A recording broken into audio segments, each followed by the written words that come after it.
Hello, it's Tuesday night, April 4th, and I just want to jot down a couple of notes as I've got several things I've been trying to get together and just haven't gotten them out yet.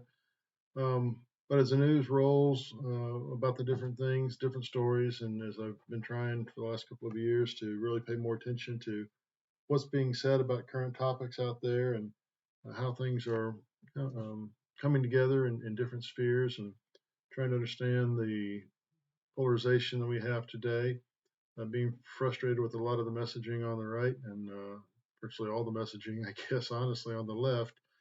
It's come to my attention that it's getting harder and harder for those of us who feel like we prefer to operate somewhere in the center with our preferences, perhaps to the right or to the left, but somewhere more in the center to feel like we have any hope of being heard because the vitriol, particularly on the left, is so high and the rationality is so low that it's difficult to have a discussion.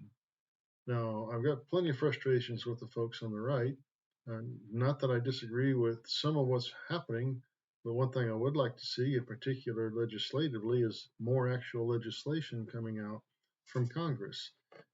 To me, it doesn't matter at this stage if the House passes a lot of bills that are expected to fail in the Senate or to fail if they pass the Senate to secure a signature of President Biden.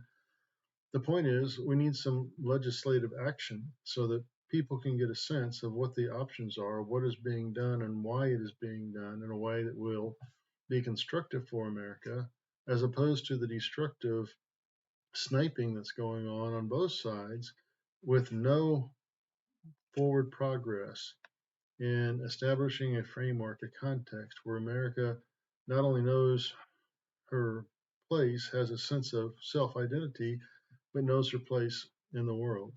And I've alluded in several videos recently, and we'll talk some more about the frustrations I have coming out of the last 50, 60 years with where, in fact, our posturing on the world stage has brought us to today, setting up, I believe, the war in Ukraine, setting up a World War III scenario that we really don't seem as a nation to have a handle on with respect to what that means. I don't see how people can look at the destruction of Ukraine and have any sense that anything other than striving for peace is an option. And I know people are talking all the time about, well, the other guy has got to agree to peace as well. But if the actions we are taking are fomenting and fostering a context for war as opposed to peace, then we are at fault also, as opposed to making peace and the pursuit of peace a priority, not abandoning principles, not abandoning what we stand for. But I would suggest that over the last several decades, many of the actions that have been taken have in fact proven to be counter to the principles we claim to be standing for. And so we need to stop and reevaluate what we've been doing and why.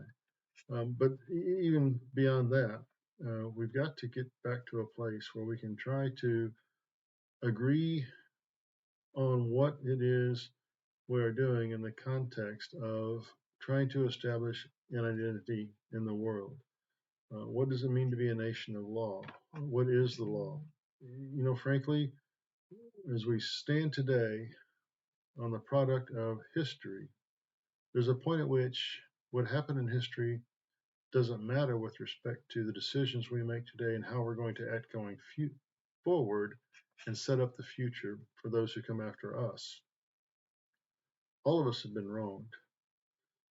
All of us have reasons for not forgiving somebody else.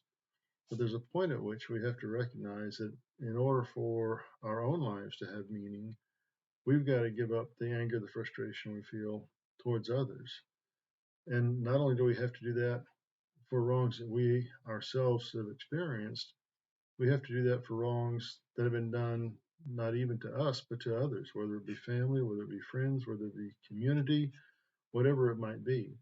We're spending too much time carving ourselves as a nation into camps based on identities that often don't even have any grounding in the basic nature of reality.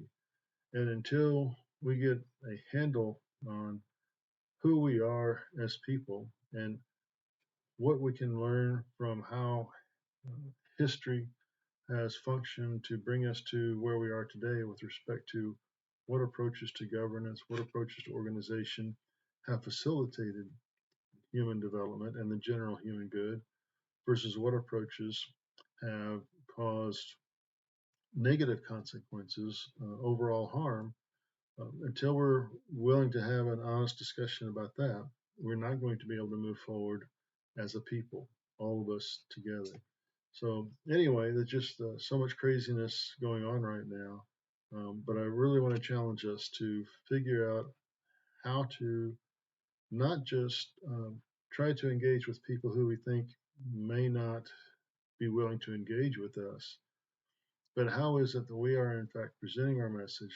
Are we living a life based on that message that even opens the door to, as opposed to closing the door to, discussion with others in an effort to come to a clear understanding of who we are and who we ought to be?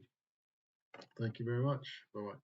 Thank you for taking the time to review this video. I do have some more that will be coming out looking at some particular topics that we're engaged in today. I want to talk about education and I want to talk about DeSantis and I want to talk about some other things that are going on in the political sphere. Also, we'll have a file, a folder that will deal more with strictly Christian themes and religious themes, teaching themes. But some other videos that I have recorded already, you'll see listed here, a couple of them, The World, the Christian, and Testament Perspectives. And here I present some ideas on how, in fact, the Christian perhaps ought to be engaging in the world today, given the different perspectives that I suggest are uh, overarching themes in the Old Testament and New Testament in the Christian scriptures. And then also a draft platform for the American Dream, Part 9, the military. I've provided about 9 videos where I look at different aspects of a political platform that I would like to see the parties engage in. It's not an exhaustive list. It's not a final list. It's just here we are, a couple of years out from the 2024 elections, as opposed to the different parties, particularly Republicans, simply saying why we shouldn't vote for the other guy. I'd like to see some arguments on why we should vote for them.